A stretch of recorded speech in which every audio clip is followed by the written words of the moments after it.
Ahora sí. Bueno, pues muy buenas tardes, tengan todos ustedes. Les doy la más cordial bienvenida a una sesión más de El Planetario a tu casa. Hoy estamos pues muy contentos porque, bueno, pues contamos con la participación de Rafael Mier y él es parte de Fundación Tortilla. Ahorita voy a comentarles un poquito más de él. Y bueno, pues estamos contentos porque esto parece ser pues el primer acercamiento de una gran iniciativa que tendremos aquí en el Planetario y que ya después les contaremos más a detalle. Y bueno, ahora me permito leer rápidamente la semblanza para comenzar con la conferencia.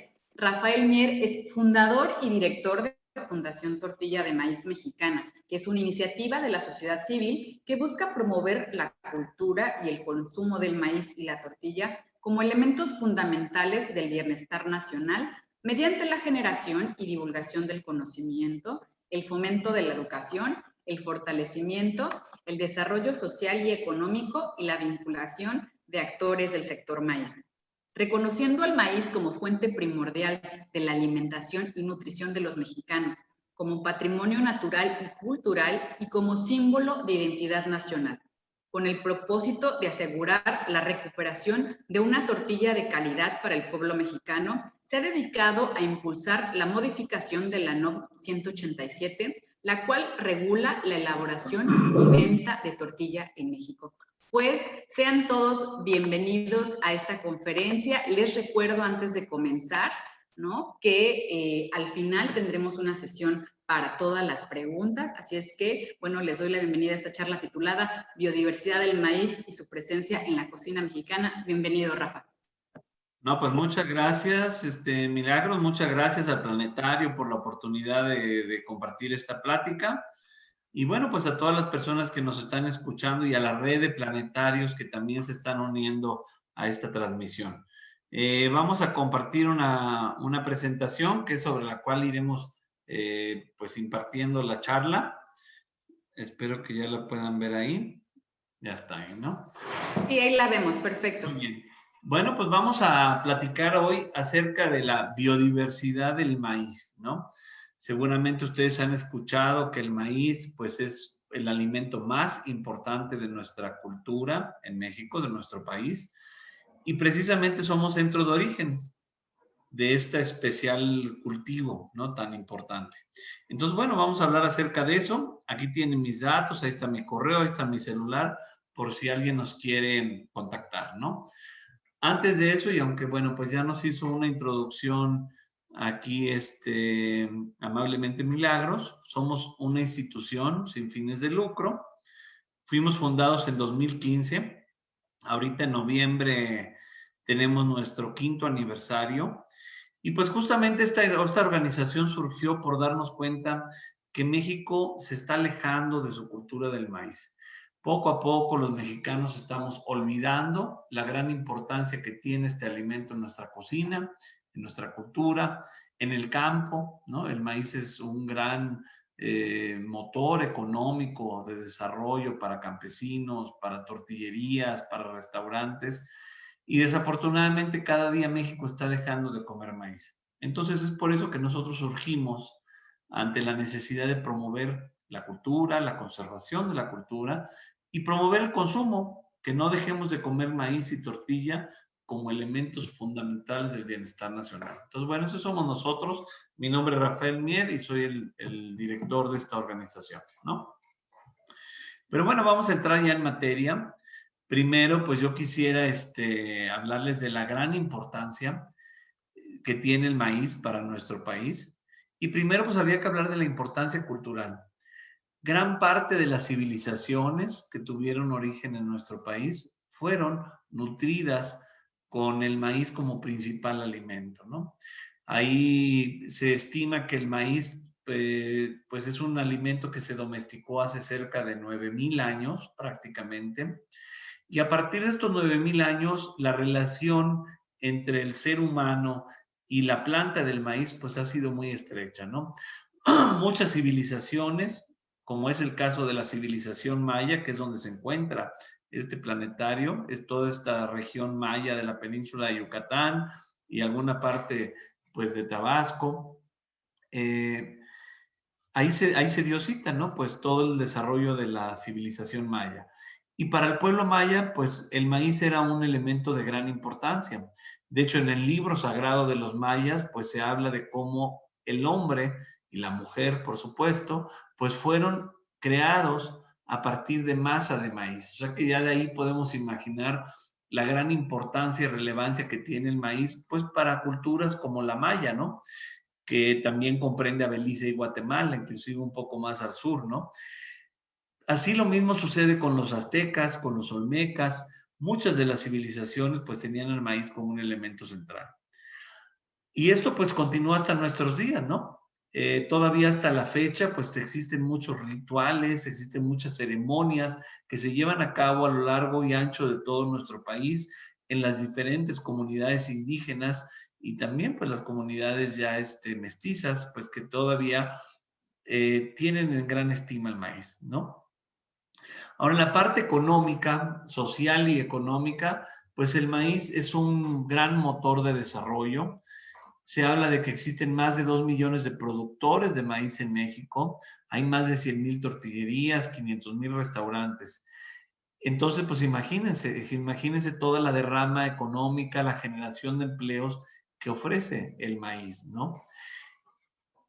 Y en la parte gastronómica, este año vamos a celebrar el 10º aniversario del nombramiento de la cocina mexicana como patrimonio inmaterial y precisamente, pues el principal ingrediente de nuestra cocina es el maíz, ¿no? Entonces no podríamos imaginarnos nuestra cocina sin la presencia, pues de los tacos, de las enchiladas, de los atoles, pozoles y tantas otras cocinas y platillos ricos elaborados a base de maíz, ¿no? Ahora, no solo es importante la gastronomía, sino que el maíz es el principal nutriente para el pueblo mexicano, ¿no? Y ahí es donde hablamos de la importancia que tiene la dieta nacional. Especialmente la tortilla es la principal fuente de energía que tiene el pueblo de México. Es el alimento que más consumimos y por lo tanto, pues es fundamental que México pues conserve la calidad y la buena pues nutrición en su tortilla, ¿no? Como les decía, es la principal fuente de energía, pero también es la principal fuente de proteínas y la principal fuente de calcio en nuestro país. Entonces ahí imagínense pues la gran relevancia que tiene. Ahí nosotros por eso precisamente pues estamos tratando de que México tenga una buena regulación en el término de su tortilla, ¿no? Queremos que la población mexicana siga teniendo acceso a tortillas de calidad, a una tortilla accesible, a una tortilla económica, pero pues que conserve todos sus nutrientes y toda esta tradición cultural que la envuelve, ¿no? Pero bueno, vamos a seguir hablando acerca de la evolución. Aquí les mostramos estas imágenes. Contrario a lo que sucede con otros cultivos, como por ejemplo el frijol, el maíz no tiene un pariente silvestre en la naturaleza. Nosotros podemos ir a algunas regiones de nuestro país y encontrar frijolitos silvestres o podemos encontrar calabazas silvestres. Sin embargo, no podemos encontrar maicitos o maíces silvestres. Ahí existe o sea, probablemente estos maíces simplemente pues dejaron de existir, ya no se encuentran hasta la actualidad. Y lo que sí tenemos evidencia es que existen una serie de pastos que son pues los parientes más cercanos que tiene el maíz. Y estos pastos son los teocintles. Los teocintles se encuentran dispersos en varias regiones de México y llegando inclusive a Guatemala e incluso tan al sur como Nicaragua. Estos teocintles, al igual que el maíz, pertenecen a la familia de las gramíneas, que son pues una familia muy grande, muy amplia de pastos que existen en el mundo, ¿no? Gran mayoría de los cereales pertenecen a este grupo de pastos o de gramíneas. Y en el caso de México, pues tenemos este teocintle que son nuestros pastos silvestres. Hoy en día existe un consenso entre la ciencia, entre los académicos, de que el pariente más cercano del maíz es este teocintle, concretamente un teocintle que se llama Sea mais subespecie parviglumis. Y fue a partir de este teocintle que se fueron desarrollando los primeros maíces, ¿no? Aquí podemos ver en esta imagen una representación de una planta de teocintle, en la cual podemos ver que si bien se parece al maíz, a diferencia de este, tiene muchas ramas, muchas ramificaciones, tiene varias flores y produce muchas mazorquitas muy pequeñitas como las que vemos en esta imagen. Aquí podemos ver cómo los granos del teocintle están unidos el uno con el otro y no tienen una estructura central, como es el caso del maíz, de la cual se adhieren todos los granos. Estas características fueron cambiando poco a poco hasta lograr pues los maíces que hoy en día tenemos, ¿no? Ahora, ¿dónde se originó los primeros maíces? ¿Dónde fue donde comenzó todo? Actualmente se piensa que esto sucedió en la cuenca del río Balsas. El río Balsas está situado en el estado de Guerrero y es un río muy grande que recorre gran parte de este estado, pero concretamente hubo una investigación que llevaron a cabo dos arqueólogos de nombre Antonio Renner y Dolores Piperno, en los cuales ellos fueron a explorar esta región debido a que ahí se encuentran todavía los teocintles silvestres. Y seguramente dijeron, bueno, pues en esta región es donde tenemos que encontrar evidencias arqueológicas del origen del maíz, ¿no? Y localizaron esta gran piedra que aquí pueden ver en esta imagen y debajo de ella encontraron este refugio y le bautizaron como el refugio Xihuatoxtla, que es la comunidad que está ahí cercana a este lugar, ¿no? Y lo que encontraron fue que en esta cueva o este pequeño refugio, diferentes personas a lo largo de la historia, diferentes pobladores del estado de Guerrero, pues habitaron este refugio temporalmente a lo largo de la historia. Y entonces ellos fueron haciendo excavaciones en este espacio y poco a poco fueron encontrando evidencias de presencia humana y dentro de todas estas evidencias fueron encontrando pues restos que pertenecían a diferentes periodos de tiempo, ¿no? Diferentes periodos de antigüedad. Conforme fueron bajando en las capas, iban llegando a periodos más antiguos y llegaron hasta un punto que más o menos se estima que tiene una antigüedad de 8.700 años y encontraron estas piedras que ven aquí en la imagen, que son piedras de moler. Y ya que analizaron los fragmentos que contenían estas piedras, ellos mandaron estas evidencias a los laboratorios y ahí se pudo comprobar que ya en estas piedras se molía maíz. Ya no era teocintle, ya era una variedad diferente, una especie o subespecie diferente a los teocintles que existen ahí, los parriglomes. Entonces, estos hallazgos que encontraron aquí, pues es la demostración de que los pobladores, el ser humano, ya consumía maíz desde hace 8.700 años y principalmente podemos ver que lo usaban ya molido, ¿no? Aquí casualmente los maíces que se encontraron o los almidones de maíz que se encontraron en estas piedras pertenecen a maíces palomeros. Y entonces existe pues la teoría de que precisamente son las palomitas de maíz algunos de los principales consumos o formas de consumir el maíz en la historia. Ahora, a partir de este centro de origen, se cree que puede haber habido dos posibles teorías. Una de ellas es la teoría unicéntrica, en la cual, pues como su nombre lo indica, se piensa que haya existido un solo centro de origen y que pueda ser precisamente la cuenca del río Balsas. Pero también muchos otros investigadores apuntan a que probablemente pues el origen y los inicios de la domesticación del maíz puede haberse dado en varias regiones al mismo tiempo, en varios centros de origen.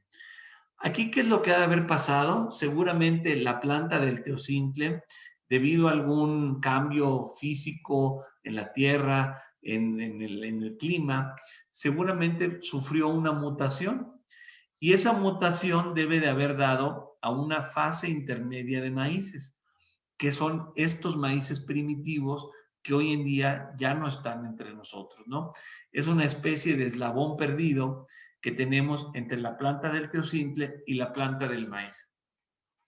Pero lo que sí se sabe es que seguramente los pobladores empezaron a ver y pues empezaron a interesar por los granos de estos nuevos maíces y poco a poco los fueron comenzando a cultivar. Y así fue como fue que se dio origen al maíz moderno que tenemos hoy en día. Aquí en este mapa, ustedes pueden ver como estos puntos amarillos son los centros de origen, los 5 centros de origen que se propone en donde se piensa que se originó el maíz. Y luego pueden ver estas grandes secciones ya de color rosa, en donde se piensa que son los principales centros de diversificación. ¿Cuál es la diferencia entre centro de origen y centro de domesticación y un centro de diversificación? Ya la diversificación se da en la medida en la que ya existe una mayor interacción pues, con el ser humano y con el entorno, con el suelo, con el clima. Y en aquel tiempo, pues muchas personas viajaban todavía, no eran poblaciones que estaban de base en una sola región por mucho tiempo, sino que tenían una migración constante, probablemente estaban un periodo de algunos meses y luego emigraban a otras regiones de acuerdo a la disponibilidad de alimentos. Hay que considerar que apenas estaba empezando todo el tema de la agricultura. Entonces, en estas migraciones, seguramente los pobladores viajaron con sus semillas y estas semillas de maíces primitivos se fueron cambiando de lugar, cambiando de región y también encontrando con maíces primitivos de otras regiones. Y en este intercambio que hubo de personas y de maíces fue que se fue generando una enorme diversidad en nuestro país. Estos áreas rosas demuestran que hasta en la actualidad son las principales zonas de mayor diversidad de maíces en México. Y ahí, pues, sin duda, intervino en gran medida los climas, ¿no? El maíz es una planta que ha demostrado la capacidad de adaptarse a todo tipo de climas. En el caso de México tenemos, pues, las costas, tenemos las altas montañas, tenemos bosques, tenemos playas, tenemos valles altos, ¿no? Desiertos. Y en todos estos lugares el maíz ha logrado irse adaptando y poco a poco ir tomando forma, ir tomando elementos de este entorno para irle pues dando ciertas características particulares. Ahora, lo mismo sucede con la interacción del ser humano. Aquí pueden ver algunas imágenes de familias productoras, hombres, mujeres, niños, que a lo largo de la historia han seleccionado año con año las semillas de maíz que van a sembrar en el ciclo siguiente. Y en este proceso de selección y de interacción continua, el ser humano ha jugado un papel fundamental en el mejoramiento y en la diversidad del maíz, ¿no? Poco a poco, diferentes familias han buscado nuevos atributos. Algunas personas buscaban maíces más suaves. En algunos casos se favorecían ciertos colores, ¿no? Por ejemplo, aquí esta señora tiene mazorcas de muchos colores. Entonces, en su elección de qué semillas va a conservar, ella está impartiendo un cambio hacia el futuro de las variedades de maíz, ¿no? Entonces, sin lugar a dudas, pues la diversificación del maíz en México tuvo mucho que ver con el clima y las personas, ¿no? Se habla mucho de que el maíz es una planta domesticada por el hombre, pero también pues existen quienes apuntamos a que también el hombre tuvo una gran interacción y una gran domesticación gracias a su interacción con la planta del maíz, ¿no? Pero bueno, gracias al clima y a toda esta selección de los campesinos mexicanos, fue que hoy en día México tiene una de las diversidades más grandes de maíz en el mundo. Aquí pueden ver tan solo una muestra de todos los colores, formas, texturas de maíces con los que cuenta nuestro país. Se habla de que existen más de 59 razas de maíz. Vamos a verlo un poco más adelante. Cada región tiene sus propias variedades, ¿no? Ahora, ¿cómo se clasifican los maíces, no? Toda esta diversidad que vemos aquí, pues genera la necesidad de saber cómo los llamamos, cómo los dividimos, cómo los agrupamos para poder conocer más acerca de esta gran diversidad, ¿no? Y una de las formas de clasificarlos es, pues, la clasificación popular, la forma en la que las comunidades se refieren a sus maíces, ¿no? Si nosotros vamos a algún pueblo de nuestro país, lo más común es que los maíces sean clasificados en función de su color. Entonces, maíz azul, maíz rojo, maíz amarillo, son como clasificaciones muy cotidianas en las comunidades. Pero también se utilizan usos culinarios. Entonces, en México utilizamos denominaciones como maíz pozolero, maíz palomero, que están asociados con el platillo para el cual pues están destinados, ¿no? En México tenemos maíces especiales para cada platillo muchas veces, ¿no? Entonces, en las comunidades pues esto también se reconoce y muchas veces se clasifican en ese sentido los maíces, ¿no? Luego tenemos, por ejemplo, de acuerdo a su tamaño, este maíz que se llama zapalote chico, pues precisamente hace referencia al tamaño de su mazorca, que es pequeñita, a diferencia de otro maíz de mayor tamaño que se llama zapalote grande, ¿no? Y así podemos encontrar también maíces para usos ceremoniales. Por ejemplo, en algunas regiones de nuestro país se asocian los maíces de diferentes colores con los puntos cardinales, ¿no? Entonces, estos son los tipos de clasificaciones que encontramos en las comunidades. Pero también, por ejemplo, en las cocinas o en los procesos ya industriales, es muy útil saber que los maíces pueden presentar diferentes tipos de grano.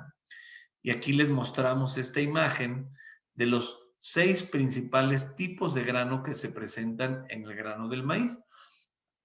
Esta clasificación tiene mucho que ver con la apariencia de los granos y también con la textura interna que tienen cada uno de estos granos. Entonces tenemos un gran grupo de maíces de textura dura, ¿no? Que son los maíces cristalinos y palomeros. Son maíces brillosos, son maíces vítreos que parecen cristales, parecen gemas, y justamente eso nos refleja pues la gran dureza que tiene. Esta dureza se logra debido a que los almidones al interior del maíz se encuentran altamente compactados, no están muy apretados al interior del grano.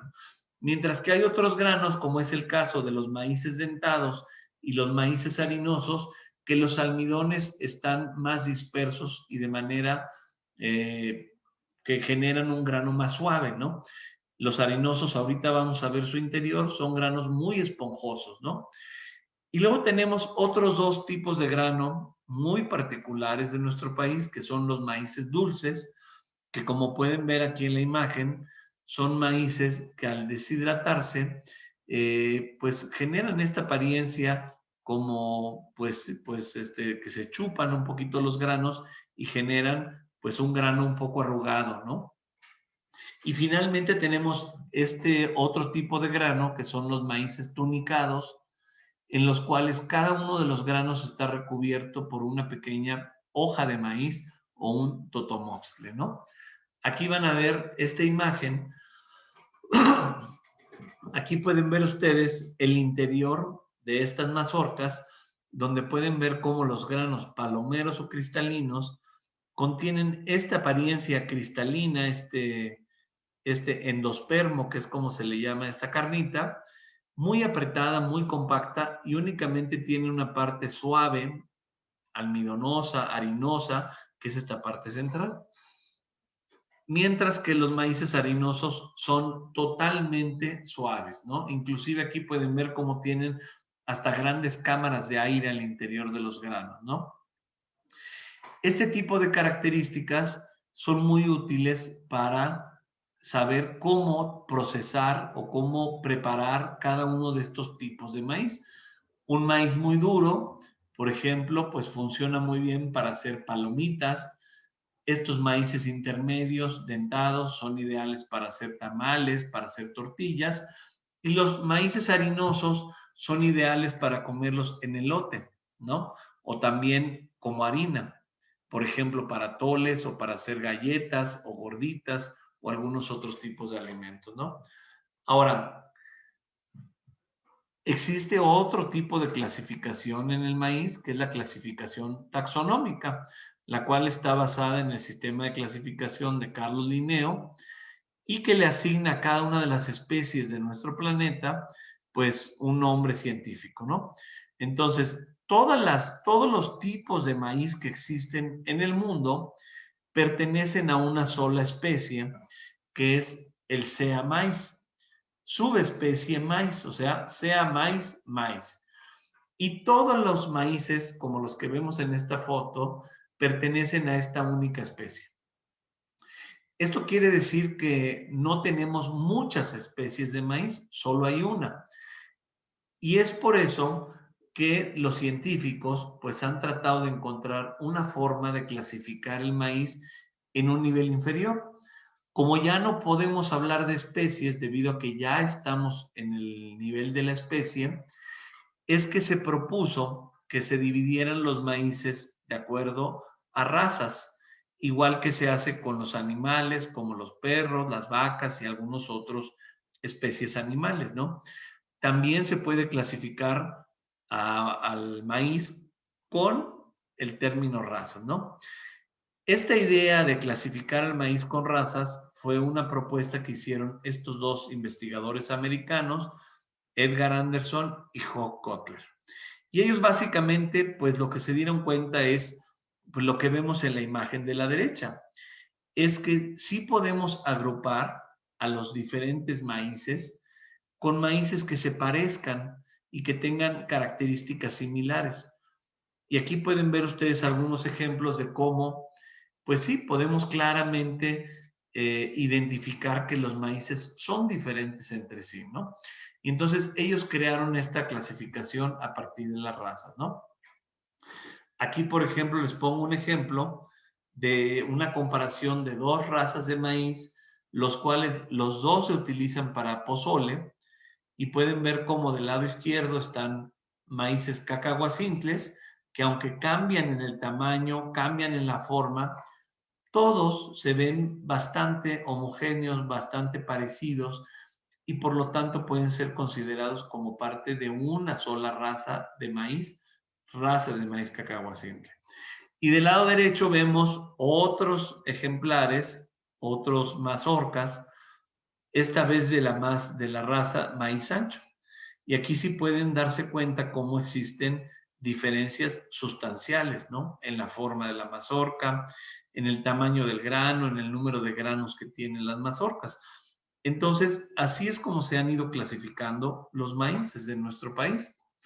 Aquí es importante mencionar un gran proyecto que se hizo en México para clasificar los maíces.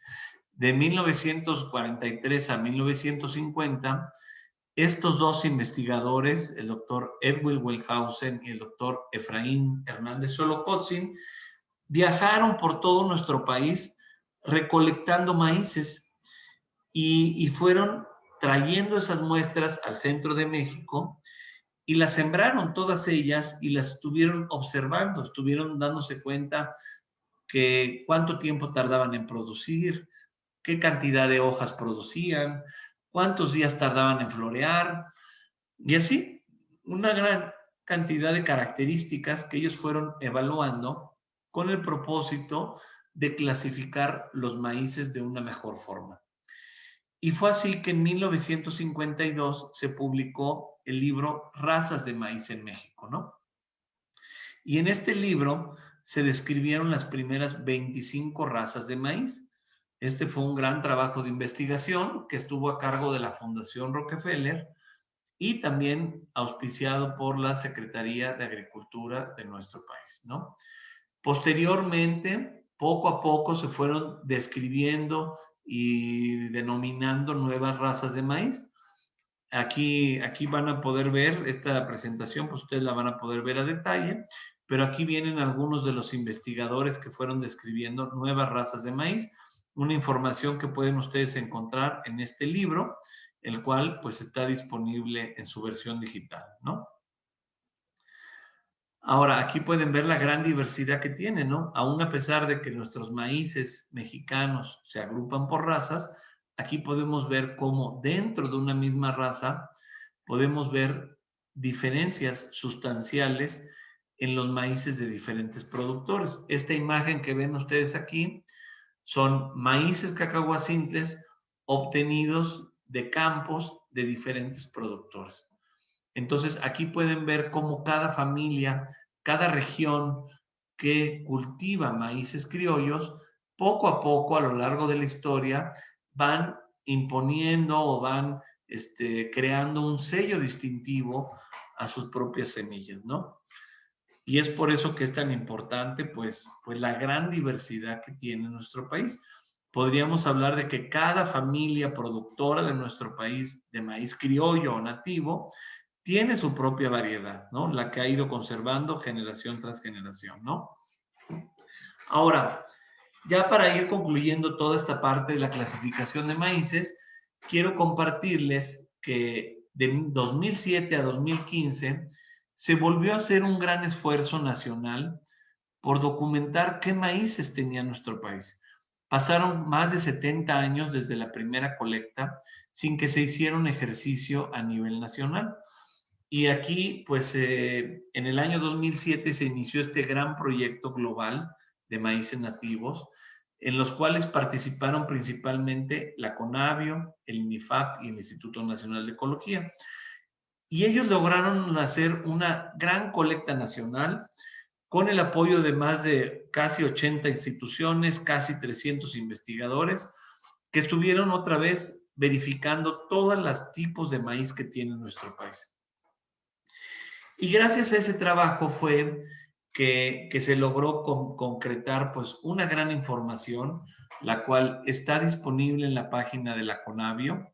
Yo les recomiendo que ingresen a la página y ahí van a encontrar pues toda la información relacionada con la diversidad del maíz en México.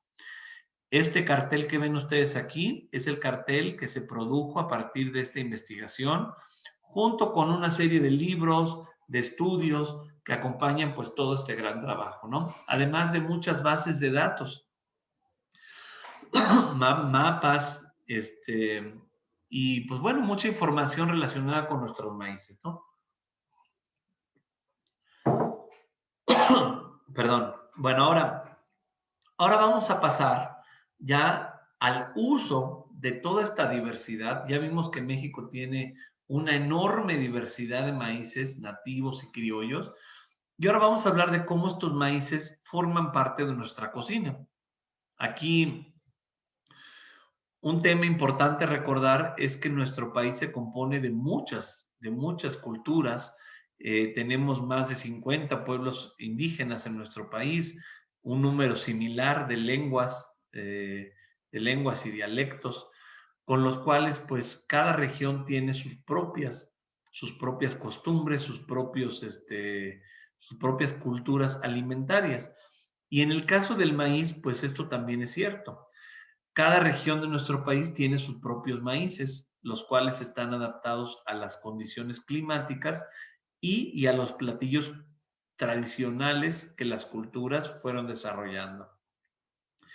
Esto quiere decir que si nosotros vamos y comemos unas tortillas en Guanajuato, pues esas tortillas no van a ser igual que las tortillas en Jalisco, o en Nayarit, o en Colima, o en Quintana Roo. Cada región tiene sus propios alimentos, ¿no?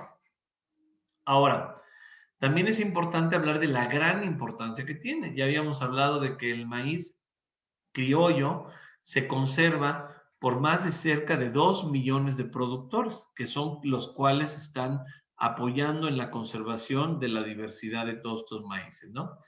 Ahora, en nuestro país utilizamos maíces diferenciados para cada platillo. Por ejemplo, ayer que pasó nuestras fiestas patrias, pues muchos mexicanos seguramente cenaron un rico pozole. Y México tiene maíces especiales para la elaboración de pozole, como es el caso del maíz cacahuacintle. Pero también tenemos maíces especiales para hacer palomita, o maíces especiales para elote, o maíces especiales para hacer la tlayuda, por ejemplo. La tlayuda, que es este platillo tradicional del estado de Oaxaca, se elabora a partir de un maíz que se llama bolita. Entonces, es importante recordar que no usamos el mismo maíz. Y en el caso de las comunidades, muchas veces las personas siembran diferentes maíces para diferentes platillos. Es así que tienen maíces para tortilla, otro maíz para atole o para otras preparaciones, ¿no? Y entonces, bueno, vamos a ver algunos de los maíces nativos y su asociación con la cocina. Y vamos a empezar con los maíces palomeros. Muchas personas no lo saben, pero México es el centro de origen y es la cuna de las palomitas de maíz. Ya hablamos un poquito antes acerca de cómo llevamos más de 9,000 años comiendo palomitas de maíz. Y bueno, pues México tiene maíces antiguos que se utilizaban para hacer palomitas de maíz, que son estas 7 razas: maíz palomero toluqueño, Jalisco, Chihuahua, Chapalote, Enaltel, Reventador y Arrocillo, ¿no? Aquí, por ejemplo, les mostramos algunas imágenes. Este es el maíz palomero toluqueño que se conserva en el Valle de Toluca. Miren qué bonita mazorca, y además se puede reventar directamente en microondas y obtener esta gran, pues esta mazorquita que puede uno ir comiendo las palomitas directamente en la mazorca.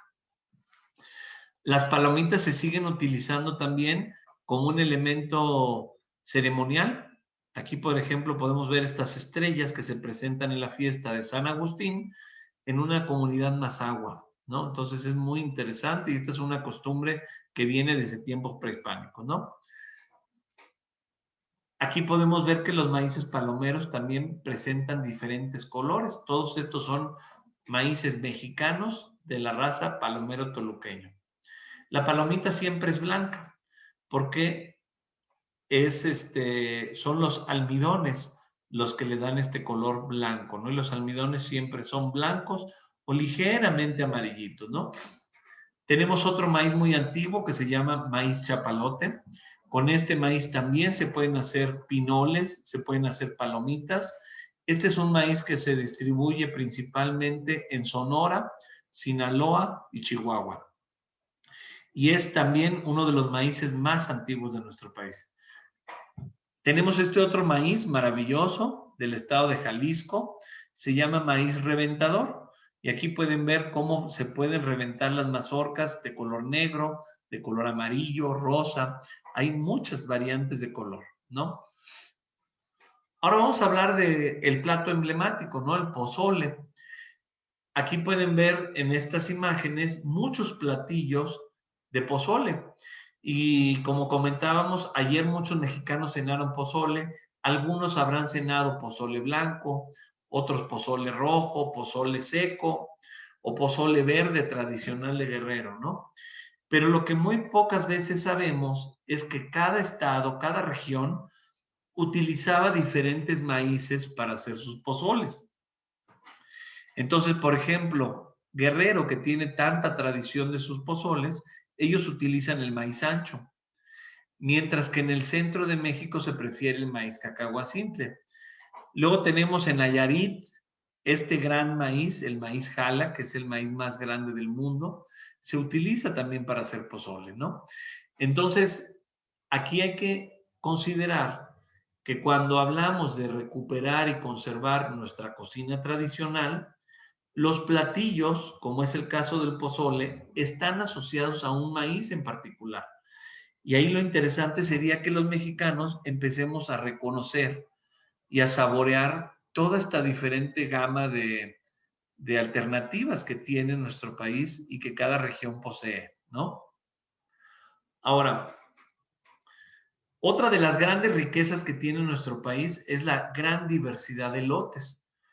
Actualmente México consume principalmente elote blanco, pero tenemos una enorme variedad de colores, tamaños y formas de elotes, ¿no? Cada región tiene sus propias variedades y ahorita, en los meses de agosto y septiembre, es la temporada de mayor producción de elotes. Entonces, invitarlos a que disfruten de toda esta gran diversidad, ¿no? Por ejemplo, aquí tienen estos maíces de la raza Jala, que son uno de los elotes más grandes, muy ricos, muy sabrosos. Se llama también maíz de húmedo. Aquí pueden ver, pues, el gran tamaño de las mazorcas, ¿no? Por ejemplo, ustedes que se encuentran en la península de Yucatán, existe una gran riqueza de maíces, pues de origen maya, ¿no? Y ahí, por ejemplo, podemos ver cómo para el pibipollo, que es un tamal muy particular de la región, pues ahí se utiliza un maíz llamado naltel de color amarillo-naranja. Mientras que también se cocinan en este horno que se llama PIB, también se cocinan elotes directamente en el PIB y para eso se prefieren los maíces rojos. Por ejemplo, en el caso de Oaxaca, las tlayudas tan famosas, tan apreciadas, se elaboran a partir de esta raza de maíz que se llama maíz bolita. Y este es un maíz que se cultiva principalmente en los valles centrales de Oaxaca. Otro alimento oaxaqueño son los totopos del istmo de Tehuantepec. Esta es una especie de tortilla tostada que se elabora en este horno que ven aquí en esta imagen de arriba. Es un horno que se llama comixcal. Es como una gran olla de barro en la cual se prende un fuego en su interior y una vez que se consume el fuego, el barro queda muy caliente y se pegan las tortillas a las paredes de este horno. Y este totopo, que de hecho la palabra totopo en náhuatl quiere decir tostado, se elabora con este maíz zapalote chico. Y es el que le da la textura crujiente y pues de gran sabor que tiene este totopo tradicional, ¿no? Ahora, en el centro de México, por ejemplo, son muy tradicionales las tortillas y los tlacoyos de maíz azul. Y ahí lo que se utiliza son maíces principalmente de las razas cónicos y chalqueños, los cuales tienen una suavidad particular y un sabor muy especial, que son los que le dan a la tortilla de maíz azul del centro de México una flexibilidad, un color, una textura pues muy particular y muy apreciada por todas las personas del centro, ¿no? Por ejemplo, los tacos de barbacoa, ¿no? Los tacos de barbacoa en muchas regiones de Hidalgo, del Estado de México, se acompañan siempre con tortillas de maíz azul, ¿no?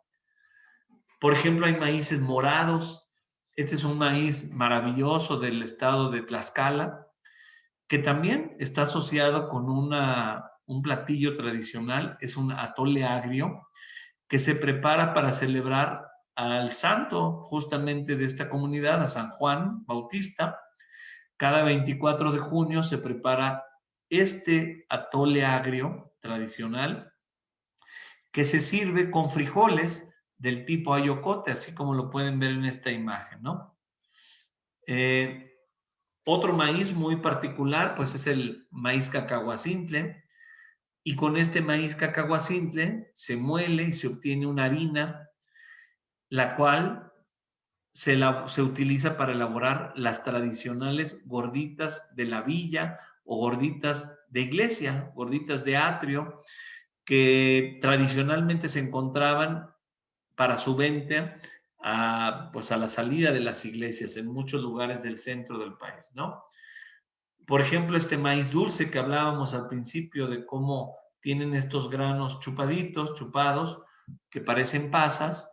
Cuando ustedes tuestan este maíz dulce, se infla por completo y estos granos de maíz tostado e inflado, luego se cubren con un jarabe de piloncillo y se obtienen los famosos ponteduros del estado de Jalisco y de Michoacán. Aquí pueden verlos del lado derecho.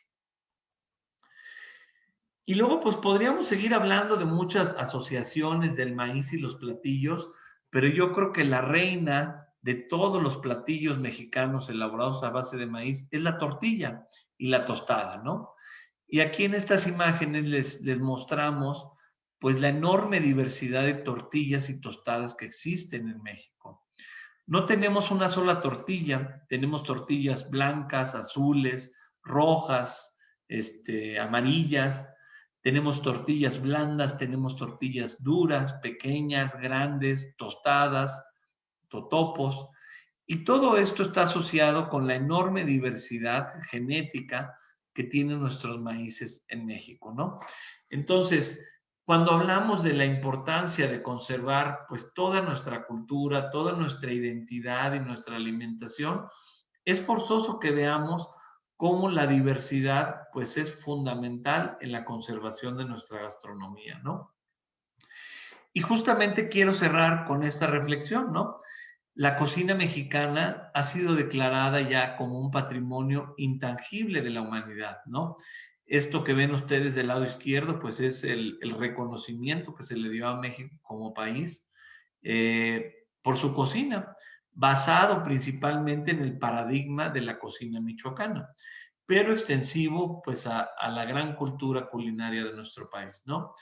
Entonces, este año se cumplen 10 años de este nombramiento y nos parece importante pues concluir esta sesión haciendo notar cómo casi todos los platillos de maíz de nuestro país están vinculados con la conservación de un maíz en particular, ¿no? Entonces, invitarlos a que conozcan la diversidad de maíces que tiene México, que los consuman, que promuevan que se siga sembrando, que se siga cultivando este maíz, pues para beneficio nuestro y para el de las futuras generaciones, ¿no? Muchas gracias. Aquí les dejo nuestras redes sociales. Nos pueden encontrar como Fundación Tortilla en Instagram, Tortilla de Maíz Mexicana en Facebook o Fundación Tortilla en YouTube, ¿no? Actualmente tenemos una página web. Los invitamos a que se sumen a esta página web y también invitarlos a que se inscriban. Tenemos cursos, damos pláticas constantemente. Síganos y pues ayúdenos a compartir pues todo este conocimiento en torno al maíz, ¿no? Pues muchas gracias y ahora vamos a ver si hay alguna pregunta, algún comentario por parte de ustedes, con todo gusto para que los ayudemos a resolver. Claro que sí, pues muchas gracias, Rafa, por esta interesantísima, valiosa y riquísima conferencia. Tenemos muchos saludos, muchas preguntas. Entonces, tenemos incluso saludos de otras partes del mundo por ahí, Perú, Florencia, España, pero bueno, vamos a comenzar con las preguntas. Dice Mena Gutiérrez, dice, ¿qué maíz es el que utilizan para la elaboración en la maseca? Ya que en la actualidad rige a nivel nacional el consumo, de los mexicanos. Y es curioso que el del lado sur, a pesar de los puntos donde hay más diversificación, lo que más se usa es maseca. Bueno, ahí efectivamente hay estados de la República que ya consumen mucha harina de maíz. Sin embargo, a nivel nacional se sigue consumiendo mucho más nixtamal que harinas, ¿no? Se habla de que aproximadamente un 55-60% de la tortilla del país se sigue elaborando con maíz nixtamalizado. Ahora, hay que recordar que todos los maíces del mundo surgieron a partir de maíces mexicanos, maíces nativos mexicanos. Entonces, inclusive los maíces que comercializan empresas como Maseca, Minza o cualquier otra empresa, tienen su origen en razas de maíz mexicano.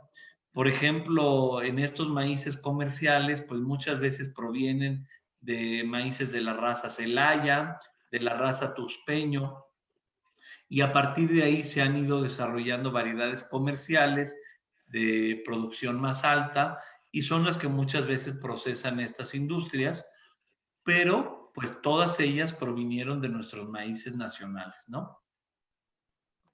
Perfecto. Dice Miguel Hernández, ¿qué comunidades son representativas en México en donde se conserva la tradición, consumo y producción de maíz y que contrarrestan los productos industrializados y la forma de vida que estos ocasionan en la población, principalmente en jóvenes? Sí.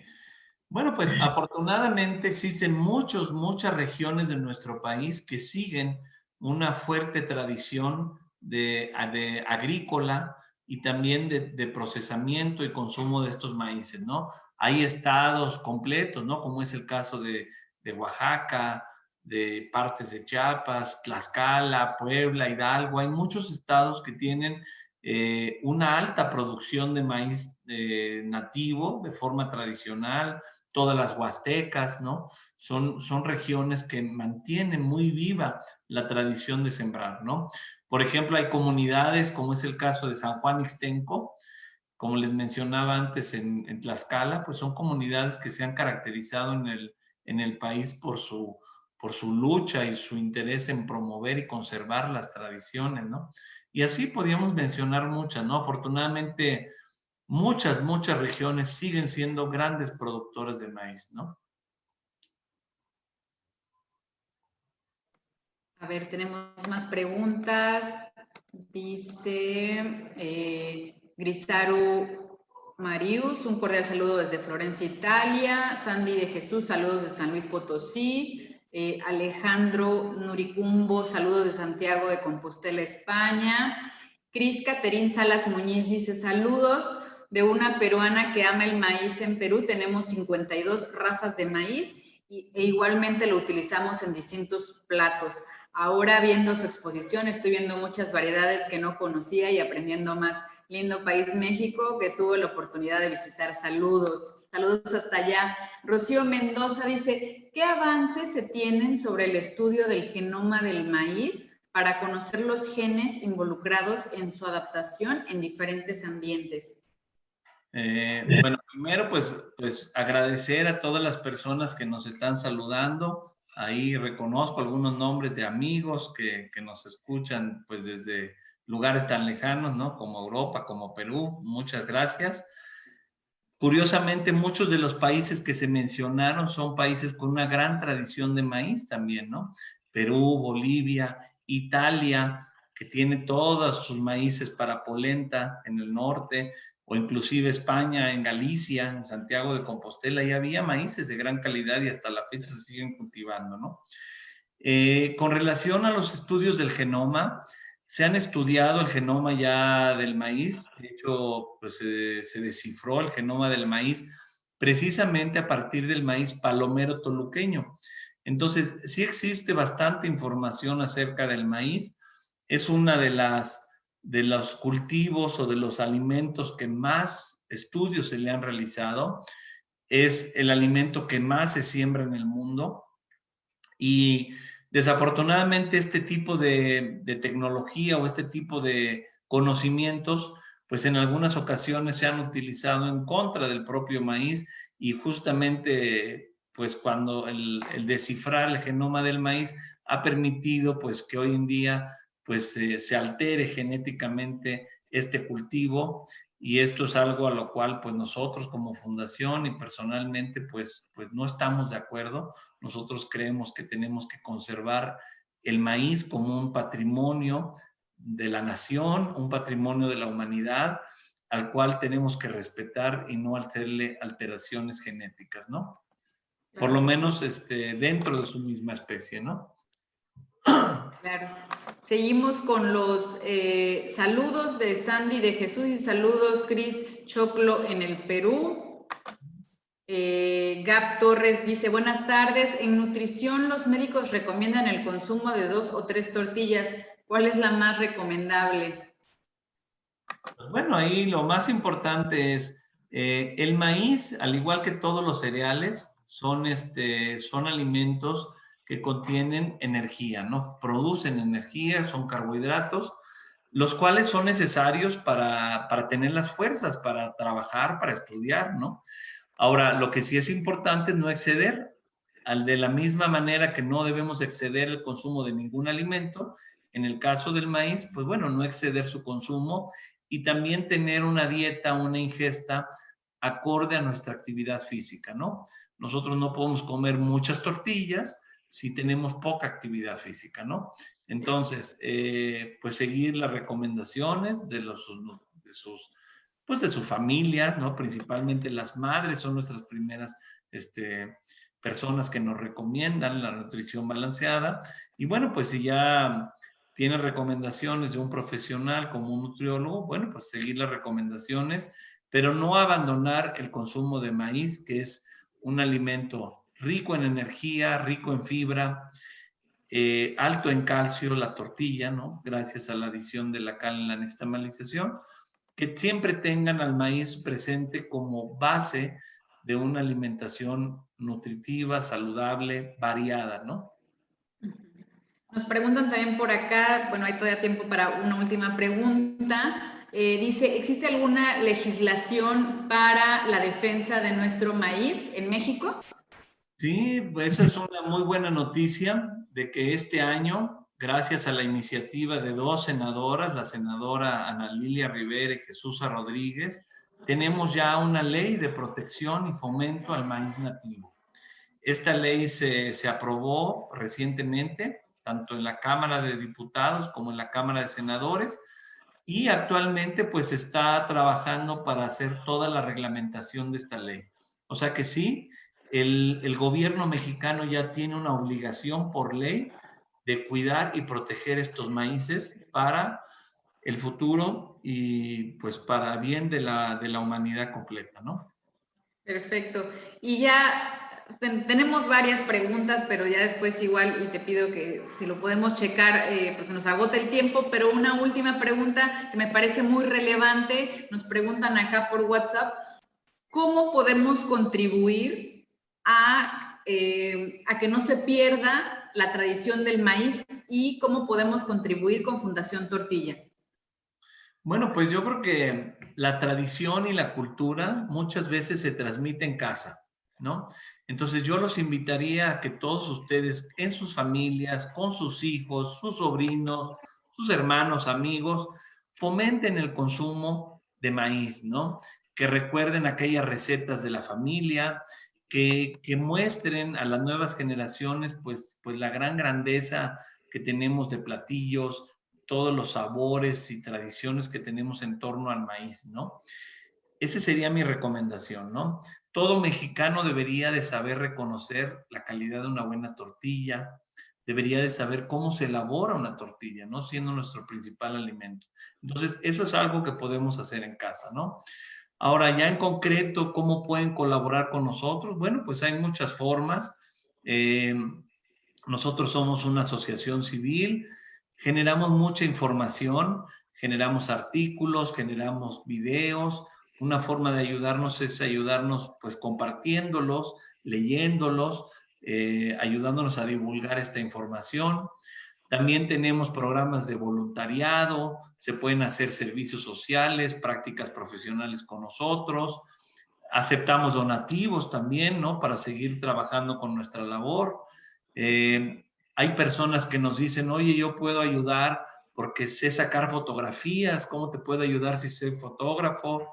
O a lo mejor hay alguien que nos dice, oye, yo soy abogado, ¿cómo te puedo ayudar? Pues siempre hay formas de sumar y de colaborar, ¿no? Que sepan que, pues, que nuestra intención es seguir promoviendo y luchando a favor de conservar nuestro patrimonio, nuestra cultura milenaria en torno al maíz.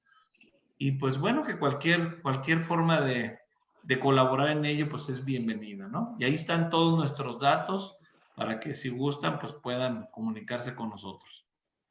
Listo. Bueno, pues te agradezco mucho a Rafa Mier por esta charla y por ser un gran defensor de nuestro maíz mexicano. Creo que ha sido una buena forma de celebrar a México, justamente un día después de las celebraciones de las fiestas patrias. Entonces, bueno, pues nos despedimos, agradecemos tanto a Rafa como a Fundación Tortilla por esta charla. Esperamos que, pues, tener otro tipo ya de colaboración con el planetario y la red de planetarios de Quintana Roo. Ya les estaremos avisando, así es que sigan en sintonía de nuestras redes sociales. Yo soy Milagros Vargas, directora del planetario, y por favor esténse muy pendientes de nuestras actividades. El día de mañana, recuerden, tenemos la conferencia con la maestra Melina Soto, que nos va a hablar sobre la importancia de nuestro arrecife. Esto es a las 5 de la tarde, recuerden, viernes 5 de la tarde. Bueno, que tengan buena tarde a todos, hasta la próxima. Pues muchas gracias, Milagros, y bueno, pues a seguir también todas las redes y toda la información astronómica de nuestro planeta, que es tan interesante, ¿no? Pues muchas Claro que gracias, sí. Milagros, por la invitación. Hasta luego. Hasta luego.